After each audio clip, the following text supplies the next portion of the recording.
Hello friends, welcome to my channel study for you. So guys, आप लोग के लिए बहुत बड़ी खुशखबरी है दोस्तों। बहुत सारे बच्चे जो है लगातार कमेंट्स करके ये पूछते थे कि सर एसएससी सीएचएसएल का जो न्यू वैकेंसी है वो कब तक आएगा। तो फाइनली आप लोग का इंतज़ार ख़त्म हो गया है और आज के इस वीडियो में आपको बिल्कुल डिटेल्स में बताने वाला हूँ कि इसका नोटिफिकेशन जो है कब आएगा, एजुकेशनल क्वालिफ़िकेशन यानी शैक्षणिक योग्यता क्या रहने वाला है, एज लिमिट आपका क्या रहेगा, फ़ी आपका कितना लगने वाला है, एग्ज़ाम पैटर्न आपका क्या रहेगा और साथ ही साथ आपका इसमें सिलेबस जो है वो क्या रहने वाला है। तो सारा कुछ जो आपको वीडियो में डिटेल्स में बताने वाला हूँ, तो वीडियो को जो है लास्ट तक ज़रूर देखेगा। और आपसे रिक्वेस्ट करता हूँ, अभी तक आपने मेरे चैनल को अगर सब्सक्राइब नहीं किया है तो एसएससी से रिलेटेड पल पल की अपडेट के लिए जो है चैनल को सब्सक्राइब ज़रूर कर दीजिएगा।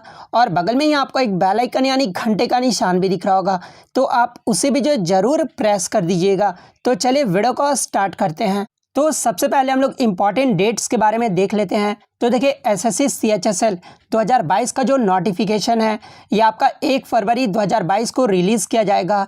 वहीं अगर एसएससी सीएचएसएल रजिस्ट्रेशन प्रोसेस की बात कर ले, यानी ऑनलाइन फॉर्म भरने का जो इसका स्टार्टिंग डेट रखा गया है यह आपका 1 फरवरी 2022 रखा गया है। लास्ट डेट की अगर मैं बात कर लूँ, ऑनलाइन अप्लाई करने का जो लास्ट डेट रखा गया है यह आपका 7 मार्च 2022 रखा गया है। टायर 1 का एडमिट कार्ड जो है ये आपका कब रिलीज़ किया जाएगा, तो अप्रैल के लास्ट वीक या फिर मई के फर्स्ट वीक में जो है आपका टायर 1 का एडमिट कार्ड जो है वो रिलीज़ कर दिया जाएगा। टायर 1 का जो आपका एग्ज़ाम है वो कब लिया जाएगा, तो ये आपका मई 2022 में जो है टायर 1 का एग्ज़ाम लिया जाएगा। नेक्स्ट हम लोग बात कर लेते हैं एज लिमिट के बारे में। तो देखिए, इसमें जो आपका मिनिमम एज रखा गया है वो 18 वर्ष रखा गया है और मैक्सिमम जो आपका एज लिमिट रखा गया है वो आपका 27 वर्ष रखा गया है। यानी जो आपका एज काउंट किया जाएगा वो आपका 1/1/2022 यानी 1 जनवरी 2022 से जो है आपका एज का कैलकुलेशन किया जाएगा।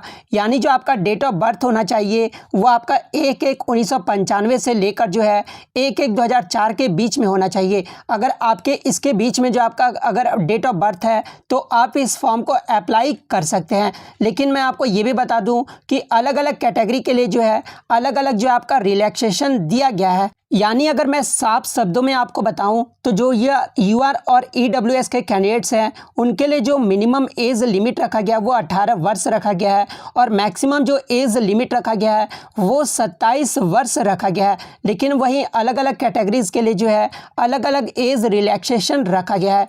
जैसे कि एससी और एसटी वाले कैंडिडेट्स के लिए जो है 5 साल का एज रिलैक्सेशन रखा गया है। ओबीसी वाले कैंडिडेट्स का जो है 3 साल का एज रिलैक्सेशन रखा गया है। पीडब्ल्यूडी जो अनरिजर्व में आते हैं उनके लिए जो है 10 ईयर्स का एज रिलैक्सेशन रखा गया है।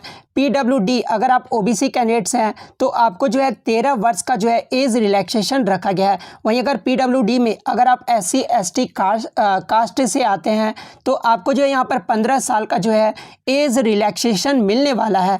नेक्स्ट हम लोग बात कर लेते हैं एजुकेशनल क्वालिफिकेशन के बारे में। तो देखिए, सीएचएसएल में जो है बेसिकली आपका 4 पोस्ट पर जो है वैकेंसी निकाला जाता है। वो 4 पोस्ट कौन कौन से हैं, तो एलडीसी यानी जीएसए, पीए, एसए, डीओ में भी है जो आपके 2 पोस्ट पर जो है वैकेंसी निकाला जाता है। एक तो आपका डीओ होता है और एक जो होता है वो आपका डीओ इन C&AG यानी controller and auditor general of India में जो है आपका वैकेंसी निकाला जाता है। तो ये 4 पोस्ट के लिए जो आपका एजुकेशनल क्वालिफिकेशन रहने वाला है वो आपका 12th पास रहने वाला है। आप किसी भी बोर्ड या फिर किसी भी स्ट्रीम से अगर आप जो है 12th पास किए हैं तो आप इस फॉर्म को अप्लाई कर सकते हैं। देखिए, बहुत सारे बच्चों का जो ये कमेंट्स आता है कि सर मैंने 8 से 12 पास किया है तो क्या इस फॉर्म को अप्लाई कर सकता हूँ या फिर नहीं। तो देखिए, मैं आपको क्लियरली बता दूँ कि 12th में अगर आप किसी भी स्ट्रीम से अगर आप 12th पास किए हैं और 12th पास कब तक आपका जो होना चाहिए, तो देखिए 1 जनवरी 2022 से पहले जो है आपका रिजल्ट आ जाना अनिवार्य है, तभी जो आप इस फॉर्म को अप्लाई कर सकते हैं। तो ये डेट आप देख लीजिए, 1 जनवरी 2022 से पहले जो है आपका जो रिजल्ट है वो आपके हाथ में होना अनिवार्य है। और फिर अगर आप 12th किसी भी बोर्ड या फिर किसी भी स्ट्रीम से अगर आप पास किए हैं तो आप इन पोस्ट के लिए जो है अप्लाई कर सकते हैं। बशर्ते मैं आपको ये भी बता दूं कि डीओ में जो आपका C&AG पोस्ट के लिए जो वैकेंसी आता है इसमें आपका जो है 12th में आपको जो है साइंस होना अनिवार्य है और साथ ही साथ आपका मैथमेटिक्स जो है वो सब्जेक्ट होना अनिवार्य है, तभी जो आप डीओ में जो है C&AG पोस्ट के लिए अप्लाई कर सकते हैं। यानी जो एजुकेशनल क्वालिफिकेशन को लेकर जो बच्चों के मन में डाउट रहता है वो आपका क्लियर हो गया होगा। अब हम लोग बात कर लेते हैं पे स्केल के बारे में। तो देखिए मैंने आपको पहले भी बताया कि इसमें जो आपका 4 पोस्ट पर जो है वैकेंसी निकाला जाता है, जिसमें आपका लोअर डिवीज़न क्लर्क यानी LDC या फिर JSA यानी जूनियर सेक्रेटरिएट असिस्टेंट के लिए जो आपका ग्रेड पे लेवल रहने वाला है वो 2 का लेवल रहने वाला है, यानी जो आपका ग्रेड पे मिलने वाला है वो आपका 1900 मिलने वाला है। वहीं अगर मैं सैलरी की बात कर लूँ तो 19,900 से लेकर जो है 63,200 आपको जो है यहाँ पर इस पोस्ट के लिए जो है सैलरी मिलने वाला है। वहीं अगर मैं बात कर लूँ पोस्टल असिस्टेंट यानी PA और फिर आपका सॉर्टिंग असिस्टेंट के लिए जो आपका ग्रेड पे लेवल रहने वाला है वो 4 का रहने वाला है, यानी जो आपको ग्रेड पे यहाँ पर मिलने वाला है वो 2400 रुपये मिलने वाला है। सैलरी की अगर मैं बात कर लूँ तो 25,500 से लेकर जो है 81,100 रुपया जो है आपको सैलरी मिलने वाला है। डाटा एंट्री ऑपरेटर के लिए अगर मैं बात कर लूँ तो देखिए डाटा एंट्री ऑपरेटर यानी डीओ में जो है आपके 2 पोस्ट होते हैं, जो कि एक आपका CAG के लिए होता है और एक जो आपका होता है एक्सेप्ट CAG यानी जो आपका CAG के लिए नहीं होता है। तो देखिए विदाउट CAG में जो आपका ग्रेड पे लेवल रहने वाला है वो 4 का रहने वाला है, यानी आपको जो है यहाँ पर 2400 रुपये जो है ग्रेड पे मिलने वाला है। वहीं अगर मैं बात कर लूँ CAG मिलाकर जो है आपको यहाँ पर ग्रेड पे लेवल 5 का मिलने वाला है, यानी ग्रेड पे लेवल 5 में आपको कितना मिलता है तो 2800 रुपये जो है आपको दिया जाता है। वहीं अगर मैं सैलरी की बात कर लूँ तो 29,200 से लेकर जो है 92,300 तक आपको जो है यहाँ पर इस पोस्ट के लिए सैलरी मिलने वाला है। अब हम लोग बात कर लेते हैं वैकेंसी के बारे में कि कितने पोस्ट पर जो है इस बार वैकेंसी निकाला जाएगा। तो देखिए मैं आपको बता दूं कि कभी भी नोटिफिकेशन में जो है SSC के द्वारा जो है आपका वैकेंसी जो है वो डिटरमाइन नहीं किया जाता, यानी जो है बताया नहीं जाता है। यानी अगर मैं प्रीवियस ईयर्स की वैकेंसी की अगर मैं बात कर लूँ तो 2019-20 में जो CHSL की वैकेंसी निकाली गई थी ये आपका 4,893 वैकेंसी पर जो है आपका निकाला गया था। वहीं अगर 2018-19 की वैकेंसी की बात कर ले तो यहाँ पर जो आपका 5,649 पोस्ट पर जो है आपका वैकेंसी निकाला गया था और इस बार जो है एक्सपेक्ट किया जा रहा है कि लगभग 5,000 से ऊपर जो है आपका इस बार 2022 में जो है वैकेंसी आने वाला है। अब हम लोग बात कर लेते हैं सर्टिफिकेट के बारे में। तो देखिए आपका जो क्लोजिंग डेट रखा गया है, यानी आपका क्लोजिंग डेट कब रखा गया है तो 7 मार्च 2022 रखा गया है और 7 मार्च 2022 से पहले जो है आपके पास SC ST OBC EWS अगर आप इस पोस्ट के इस कैटेगरी के लिए जो है आप फॉर्म अप्लाई कर रहे हैं तो आपके पास जो है यह आपका होना अनिवार्य है, यानी जो ये डॉक्यूमेंट्स जो होना है वो आपके पास अनिवार्य होना है। नहीं तो बाद में क्या होता है कि आपको DB में जो है प्रॉब्लम देखने को मिलता है, यानी DB में जो आपको जो है कैंसिल कर दिया जाता है। तो आप जो है क्लोजिंग डेट से पहले ही जो है इसका जो सर्टिफिकेट है वो जरूर बनवा लें। नेक्स्ट हम लोग बात कर लेते हैं इसका अप्लाई कैसे करना है। तो सबसे पहले जो आपको SSC के ऑफिशियल वेबसाइट पे आ जाना है, जिसका लिंक मैं आपको डिस्क्रिप्शन में भी प्रोवाइड कर दूंगा। उसके बाद आपको यहाँ पर फोटोग्राफ के बारे में बताया है। तो देखिए आपका जो फोटोग्राफ का साइज़ होना चाहिए वो आपका JPEG फॉर्मेट में होना चाहिए और 20 KB से लेकर जो है 50 KB के बीच होना चाहिए। तो ये फोटोग्राफ के बारे में आपका बताया गया है। उसके बाद फोटोग्राफ के बारे में ये भी बताया गया कि the photograph should not be more than 3 months, यानी 3 मंथ से पहले ओल्ड जो है आपका फोटोग्राफ होना नहीं चाहिए, नहीं तो जो है आपको जो है ये फॉर्म जो है वो कैंसिल कर दिया जाता है।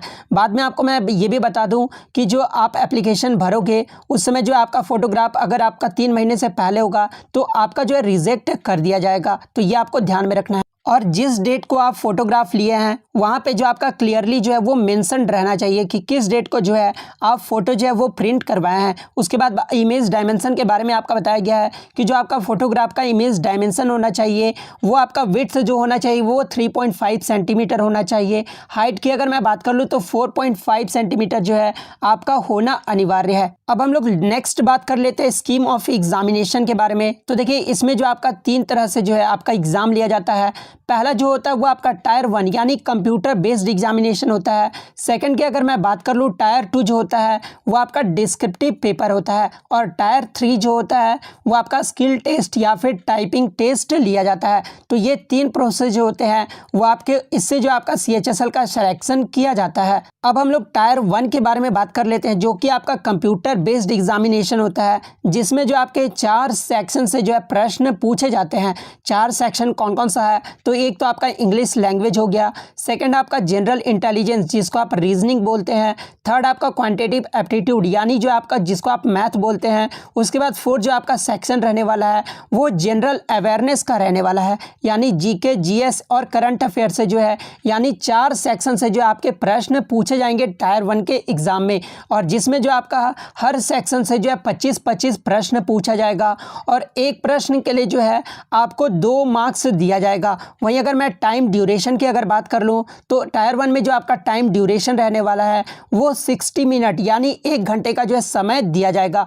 और इसमें जो आपका निगेटिव मार्किंग रहने वाला है वो आपका 0.5 रहने वाला है। अगर मैं बात कर लूँ टोटल नंबर ऑफ क्वेश्चन कितने पूछे जाएंगे टायर 1 के एग्जाम में, तो 100 क्वेश्चन जो आपके एग्जाम में पूछे जाएंगे, जो कि 4 सेक्शन से पूछा जाएगा। और वहीं अगर मैं बात कर लूँ कितने मार्क्स का एग्जाम होता है टायर 1 का, तो 200 मार्क्स का होता है आपका एग्जाम। तो ये आपको डाउट जो है क्लियर हो गया होगा। नेक्स्ट हम लोग बात कर ले टायर 2 के बारे में, जो कि आपका डिस्क्रिप्टिव पेपर होता है, जो कि आपका पेन एंड पेपर मोड होता है, यानी ऑफलाइन जो है टायर 2 का एग्जाम लिया जाता है, जिसमें आपके 100 मार्क्स के जो है 100 मार्क्स का जो है एग्जाम रहता है, जिसमें आपके बेसिकली जो है एक तो आपका लेटर से प्रश्न पूछा जाता है और सेकंड जो आपका प्रश्न पूछा जाता है वो आपका ऐसे से पूछा जाता है। तो ये आप बच्चे से ही करते आ रहे हैं, तो इजीली जो आप टायर 2 जो है क्वालिफाई कर जाएंगे। यानी जो आपका लेटर होता है वो आपका 50 मार्क्स का होता है, एग्जाम में पूछा जाता है, और जो आपका ऐसे आता है वो भी आपका 50 मार्क्स का आता है। यानी अगर टोटल नंबर मार्क्स की बात कर लूँ तो 100 मार्क्स का जो है आपका एग्जाम रहने वाला है। और इसमें भी जो आपका टाइम ड्यूरेशन रहने वाला है वो 1 घंटे का रहने वाला है। अब बहुत सारे बच्चों का ये मन में डाउट होता है कि सर मैं इंग्लिश या फिर हिंदी में दे सकता हूँ टायर 2 का एग्जाम। तो देखिए मैं आपको बता दूँ कि आपके लिए जो ऑप्शन भी रहता है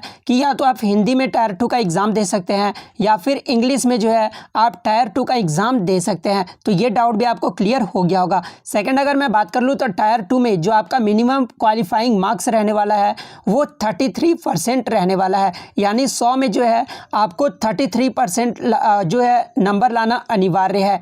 अब हम लोग बात कर लेते हैं टायर 3 के बारे में, जो कि आपका स्किल टेस्ट या फिर टाइपिंग टेस्ट लिया जाता है। तो देखिए जो आपका स्किल टेस्ट लिया जाता है वो आपका डाटा एंट्री ऑपरेटर पोस्ट के लिए लिया जाता है। वहीं अगर टाइपिंग टेस्ट की बात कर लूँ तो LDC JSA postal assistant sorting assistant के लिए जो है यहाँ पर आपका जो है टाइपिंग टेस्ट लिया जाता है। अब हम लोग नेक्स्ट बात कर लेते हैं कि इसमें आपका मेरिट जो है वो कैसे बनता है। तो देखिए मैं आपको बता दूं कि इसमें जो आपका मेरिट है वो आपका टायर 1 और आपका जो टायर 2 एग्जाम होता है, यानी आपका 300 मार्क्स पर जो है आपका जो मेरिट है वो तैयार किया जाता है। आपका जो टायर 3 होता है ना वो आपका क्वालिफाइंग नेचर का होता है, यानी टायर 3 जो होता है वो आपको सिर्फ क्वालिफाई करना होता है। तो 300 मार्क्स पे ही जो है आपका टायर 1 में कितने 200 मार्क्स हो गए और टायर 2 में जो आपका 100 मार्क्स हो गया, यानी टोटल 300 मार्क्स पे जो है आपका मेरिट जो है वो तैयार किया जाता है। तो आशा करता हूँ दोस्तों कि आपको सारा जानकारी जो है वो उपलब्ध हो गया होगा, और मैं आपको नेक्स्ट वीडियो में जो है इसका सिलेबस भी बता दूंगा। सिलेबस का जो कमेंट में जो आपका लिंक है